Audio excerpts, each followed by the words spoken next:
Amigos e amigas cursistas, paz e bem. Vamos hoje comentar a quinta aula do nosso curso A Violência na Bíblia. E o assunto que nós vamos tratar hoje é a morte dos primogênitos, como nós lemos no livro do Êxodo, no capítulo 11, do versículo 1 em diante, até o capítulo 12, versículo 32. Talvez antes do amigo cursista ou da amiga cursista assistirem este vídeo, leiam o texto bíblico, não é tão grande. Capítulo 11 e o capítulo 12 até o versículo 32. Lá se diz que a 10ª praga para libertar o povo de Israel que era escravo no Egito, a 10ª praga foi a morte dos primogênitos. Deus permitiu a morte do filho primogênito do faraó, rei do Egito, de todas as famílias egípcias, até do escravo e do encarcerado. Diz o texto que não havia uma casa onde não houvesse um velório. Vamos entender um pouco melhor. A partir do capítulo 7 do livro do Êxodo, se narra as 10 pragas do Egito, ou as 10 maravilhas do Egito. Se eu for um egípcio, serão 10 pragas. Se eu for um escravo em busca de libertação, foram 10 maravilhas. Mas vamos entender melhor. O povo de Israel, os hebreus, eram escravos no Egito. Moisés recebeu a incumbência de Javé de libertar estes escravos. Foi falar com Faraó, mas ele não deixou os escravos partir. Então, Deus mandou 10 pragas. A praga dos gafanhotos, a praga das moscas, a praga das rãs, a água transformada em sangue e assim por diante. Foram 10 pragas. Cada vez que o faraó, rei do Egito, negava a libertação dos escravos, vinha uma praga. Faraó, vendo a situação complicada, pedia para Moisés e a Arão, seu irmão, que pedisse a Deus, a Javé, que libertasse o país dessas pragas, que ele deixaria o povo partir, mas ele não deixou. A última praga foi a morte dos primogênitos. De noite, o anjo exterminador passou e os escravos hebreus ficaram livres, mas o faraó e os demais egípcios viram seus primogênitos mortos. Aí, o faraó levantou de noite e pede para Moisés: saiam do meu país. Foi assim que Moisés, Arão, os demais líderes, com os escravos que serviram ao Egito por mais de 400 anos, levantaram acampamento, foram até o Mar Vermelho, o mar se abriu, eles passaram e agora são homens e mulheres livres. Mas aí vem um problema. Como poderia Deus mandar um anjo matar os primogênitos?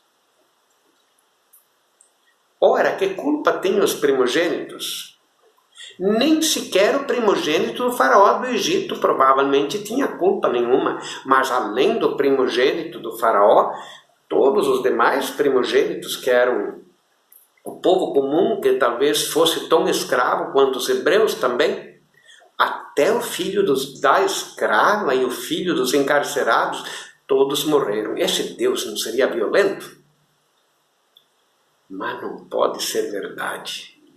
Deus matando inocentes que não tinham culpa. Os culpados eram o faraó, seus ministros, seus oficiais, mas os primogênitos, dos quais a maioria provavelmente eram crianças pequenas, que culpa tinham? Por que os inocentes tinham que morrer pela política opressora do faraó?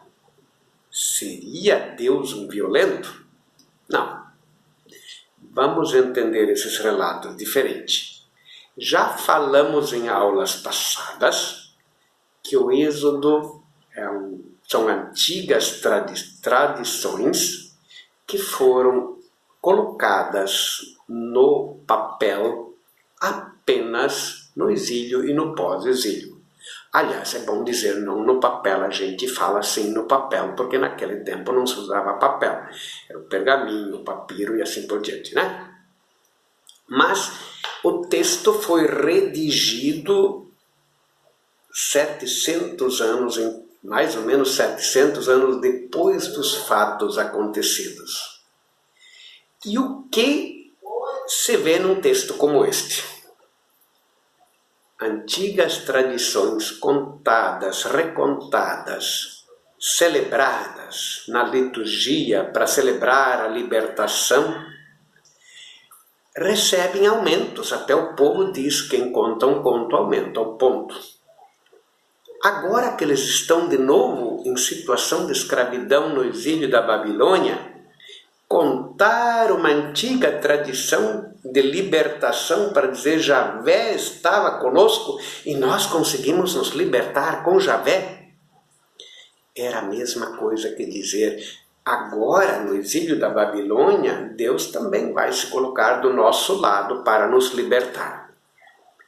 Então, na liturgia ou nas liturgias se usa muita poesia e se conta histórias, muitas vezes fantásticas, para celebrar a força, o poder de Deus que libertou o povo da escravidão do Egito.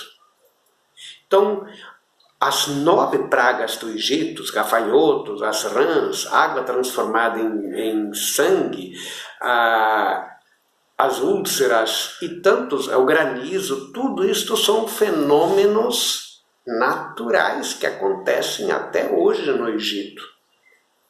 Mas foram acontecimentos que permitiram que o povo achasse uma brecha para fugir. Isso enfraqueceu a política do rei e o rei perdeu o controle. Mas a morte dos primogênitos não é um fenômeno natural. O que é isso?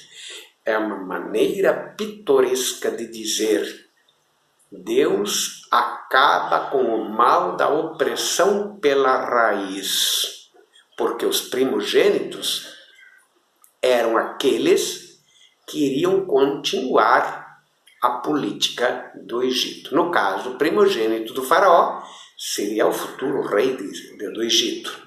Os primogênitos dos oficiais e dos ministros seriam aqueles que conduziriam a política de novo, aquela mesma política em diante. Ou seja, o povo celebra a libertação para dizer que Deus cortou o mal pela raiz. Não vai mais ter opressão. Então, antes de ver um ato violento de Deus que mata inocentes, vamos ver o que tem por trás deste relato. Por trás está a ideia de que Deus quer cortar o mal da opressão pela raiz. Também hoje, eu e você, precisamos lutar contra todas as opressões, cortar pela raiz tudo aquilo que oprime um ser humano. Nunca, jamais cortar uma pessoa. Mas cortar pela raiz quer dizer acabar com as motivações que oprimem pessoas. Paz e bem.